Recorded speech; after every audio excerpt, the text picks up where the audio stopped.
নমস্কার বন্ধুরা, তোমরা কি জানো কুবিট কি? না জানলে জেনে যান। যেমন ক্লাসিক্যাল কম্পিউটার চলে 0 আর 1 দিয়ে, মানে এক সময় একটাই মান এক অবস্থায় থাকতে পারে 0 অথবা 1। কিন্তু কোয়ান্টাম কম্পিউটার চলে ক্ষোভের দিয়ে, যা একই সাথে 0 এবং 1 দুটোই হতে পারে। এই অদ্ভুত ক্ষমতাকে বলে কোয়ান্টাম সুপারপজিশন। ভাবো, তুমি একটা কয়েন ছুঁড়লে সেটা হেড না টেল একটা মানই হবে, কিন্তু কোয়ান্টাম জগতে কয়েনটা একই সাথে হেডও আর টেলও। ঠিক এভাবেই ক্ষোভের একই সাথে অনেক মান ধরে রাখতে পারে। এটার কারণে কোয়ান্টাম কম্পিউটার একসাথে হাজার হাজার লাখ লাখ হিসাব করে ফেলে। এখানেই আসে সেই অদ্ভুত স্পিড, যা কোনো সাধারণ কম্পিউটার পারে না।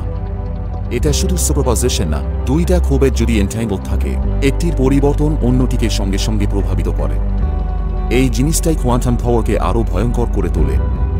ক্ষোভের একই সাথে বহু সম্ভাবনা, অদ্ভুত সংযোগ।